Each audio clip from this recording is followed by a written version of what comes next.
Joining me is the Shadow Treasurer Angus Taylor. We've had the monthly inflation number out today. What's your read? Are you encouraged by it?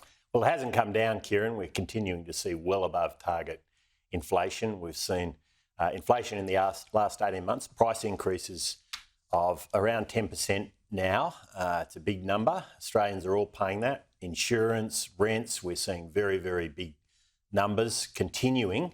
And there's no sign of any improvement in the collapse of standard of living that we've seen for Australians in the last 18 months, Kieran. So an 8.6% reduction in the standard of living of the average Australian, that's about $8,000 a year. That's a combination of rising prices, which we saw again in the CPI figures today, 12 interest rate increases, a 27% increase in personal income taxes. And this government is not even close to having a plan to reverse that collapse in living standards. Australians are having to work out how to deal with it right now. It's a painful process. So you don't share the confidence of some economists who are suggesting this might actually see the RBA cut rates sooner? Well, I'm not going to get into forecasting the RBA, but what I will say is Australians want their standard of living back. It's collapsed. 18 months, 8.6%, $8,000. They want their standard of living back, and there's nothing in the government's plan that's going to improve that. In fact, they're taking us in the opposite direction. They're taking household budgets so they can spend money on it, a 27% increase in personal income taxes. There's no sign that the 12 interest rate increases that have happened under Labor are going to be reversed, nothing like that. But the tax changes. And there's no reversal of the 10% increase in prices. Well, the tax changes are a drop in the ocean. They went through the Parliament. But is that why they're popular, though? Because people are hurting and we supported a broader benefit? Yeah, we supported the tax relief. As you know, what we don't support is the way it was funded, which was by breaking a promise that the Prime Minister and Treasurer had made over 100 times, something they'd voted for. I see the Prime Minister out today fighting Tories. That's what he loves to do. It's all politics for the Prime Minister. Well, he needs to focus on the number one issue, which is the collapse in the standard of living of the average Australian household. He's putting the challenge to you, though, last night, and he held a news conference again. He's been making the case again today. If you're going to take a different tax plan to the election, you've got to explain to people where the cuts are, where the money's coming from. Well, I'll tell you the challenge. How do you respond to his challenge? I will come back to that, but I'll tell you the challenge for the Prime Minister is to start focusing on the collapse of living standards for Australians in a way which reflects the scale of that collapse. 8.6%, $8,000 for the average Australian. $20,000 or $30,000 for Australians with a mortgage.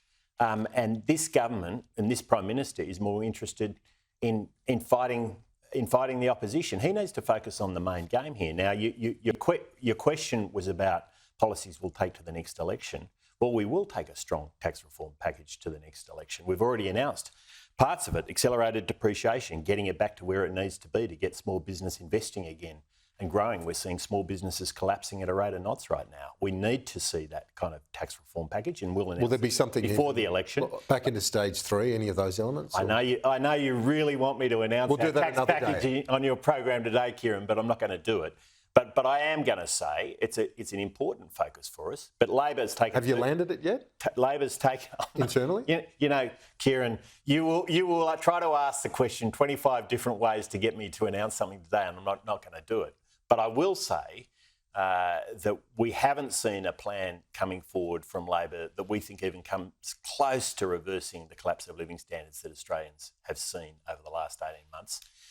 The Prime Minister was distracted all last year with his voice. Now he's focused on just playing politics, and it's unfortunate that that's what he does in his press conference. Some of your colleagues have been raising concern about the plan to remove Section 11 from the RBA Act. That gives Parliament power to override the RBA.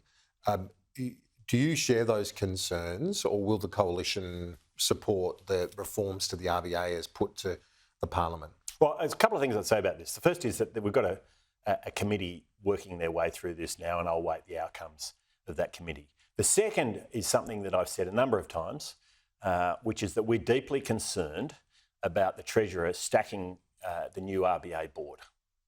It's clear he wants to clean out the board and stack his own people on it. And we've said we want continuity of the existing board onto the new Monetary Policy Committee because we need stability in setting interest rates and, most importantly, beating inflation. The way you get lower interest rates is you beat inflation, and that requires a central bank that is absolutely focused on the task. You know, having Jim Chalmers... important to have one that has bipartisan support. Well, do you accept that? That you want to get to a situation where this doesn't become a fight? It shouldn't become a political fight, the RBA, should it? Well, I'll tell you what would make it a fight is if Jim Chalmers stacks it with his mates. And he is opening this up so that he can do exactly that. He's refused to come forward in the legislation with a way to transition the current board onto the new Monetary Policy Committee. And that's a fight that is unnecessary, but is about Labor playing politics again. So when do you land your final position on this? Once the Economics Committee gets back on its review? We'll wait for the Economics Committee, but also we're waiting for Labor. I mean, we haven't heard from Jim Chalmers. They say they've consulted you a lot. You know, I have been very clear to Labor that if this is a pathway for Jim Chalmers to stack the RBA with his mates, then it's unacceptable to us. And he hasn't come back with a response that deals with that, and I'm awaiting that eagerly. Kieran, I really am. Okay, there's the message to Jim Chalmers from Angus Taylor. Thanks for joining us. Good on you, Kieran.